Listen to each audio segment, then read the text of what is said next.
Your mind can become a prison without walls, no chains, no locked door, no guard outside, and yet you wake up trapped in conversations that already ended, trapped in mistakes that cannot be undone, trapped in fear of events that have not happened, trapped in the imagined judgment of people who may not even be thinking about you. It does not always arrive like a storm. Sometimes it arrives like a whisper. What if I fail? What if they leave? What if I am not enough? What if everything falls apart? Repeat a thought long enough and it begins to feel like truth. Then you build your mood around it, your decisions around it, eventually your identity around it. But the Stoics understood something most people never learn. A thought can enter your mind without earning the right to rule it. You are not every thought you experience. You are the one who decides which thoughts deserve obedience. Here are 5 Stoic lessons that can free your mind from negative thinking by making you stronger than the noise inside you. Lesson 1. Separate the event from the judgment.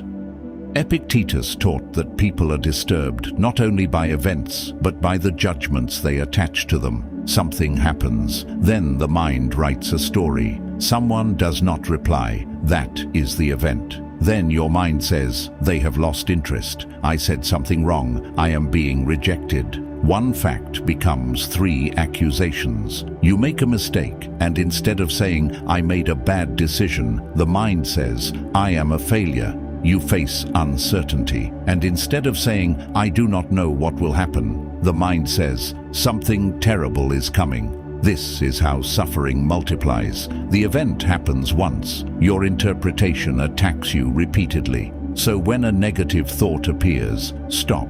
Ask yourself, what actually happened? What am I adding to what happened? Is this a fact, or is fear pretending to be certainty? That pause is power. A thought is not evidence because it is loud. Fear is not prophecy because it feels convincing. Examine what enters your mind before you build your life around it.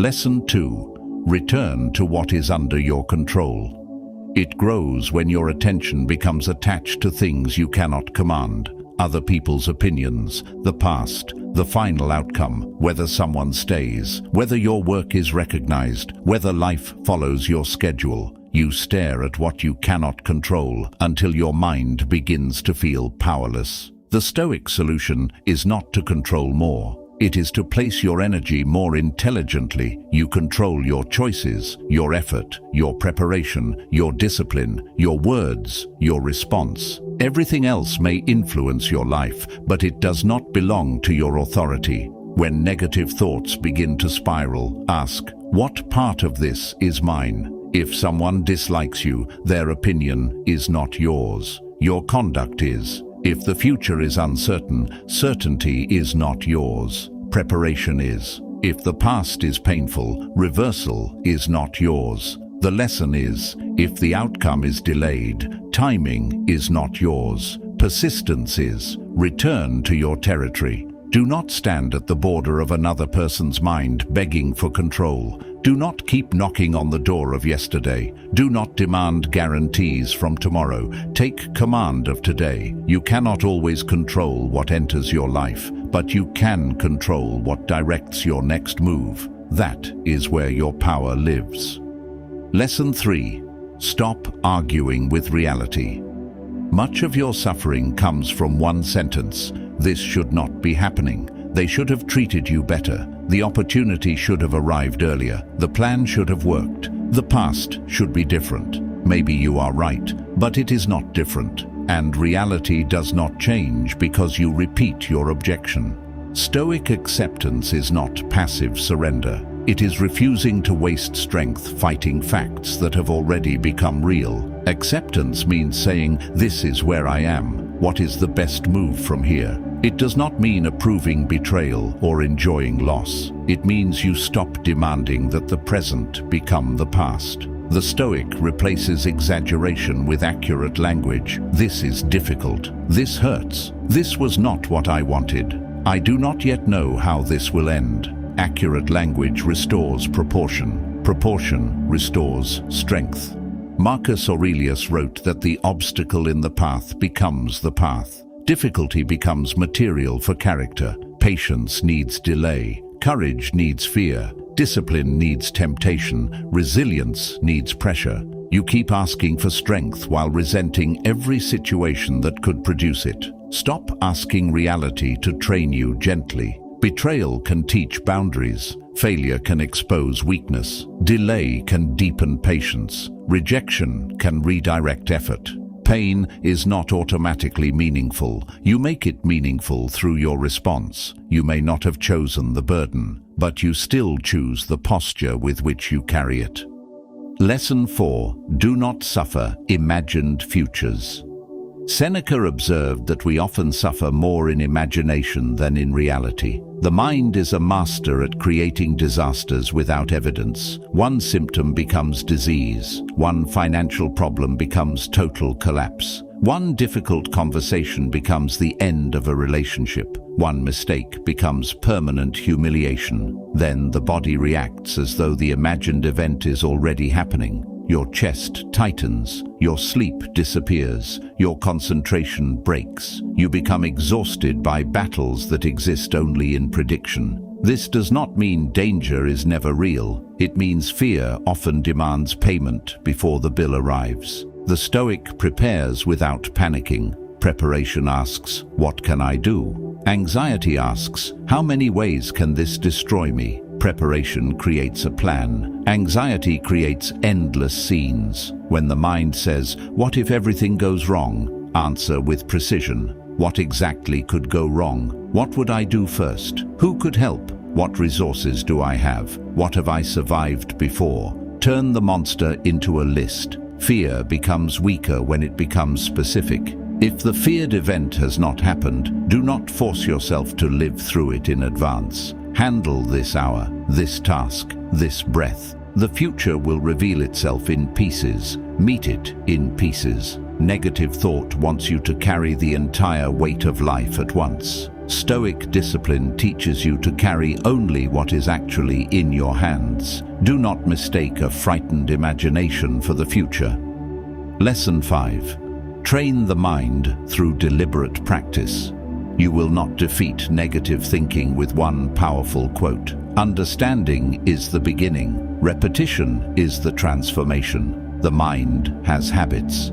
If you have spent years rehearsing fear, comparison, regret, and self-criticism, those patterns have become familiar. Familiar does not mean true, it means practiced. Now you must practice something stronger. Begin every morning by preparing your mind. Some things today will not go according to plan. Some people may misunderstand me. I may feel fear, anger, or doubt, but my choices remain mine. This is not pessimism, it is mental armor. At night, review yourself without cruelty. Where did I lose control? Which thought did I believe too quickly? Where did I act well? What must I correct tomorrow? The purpose of examination is improvement, not punishment. Then practice voluntary discomfort. Do something difficult on purpose. Train when motivation is absent. Sit in silence without reaching for distraction. Delay an impulse. Complete the task you have been avoiding. Let someone misunderstand you without rushing to defend yourself. Every controlled discomfort teaches the mind, I can experience unease without becoming its servant. That is freedom. You are not trying to eliminate every negative thought. That is impossible. The goal is to shorten its authority.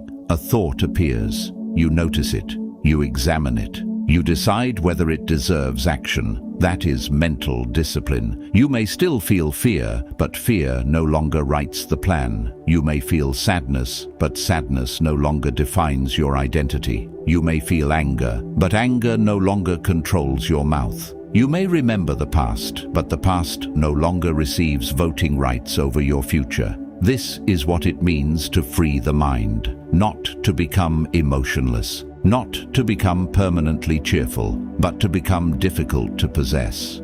A negative thought knocks at the door, and you no longer hand it the keys.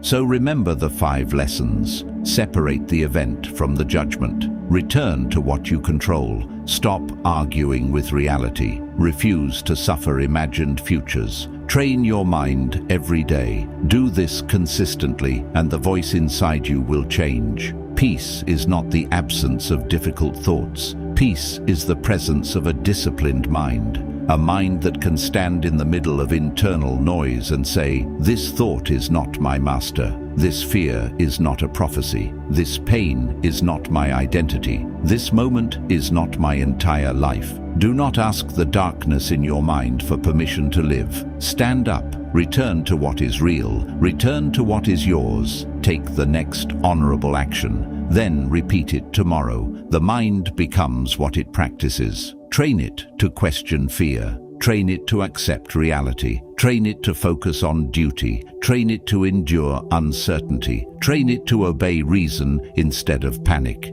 Eventually, the thoughts that once controlled your life will become what they always were: noise. You will hear them, but you will no longer follow them. That is not silence. That is mastery. And mastery is how you become free.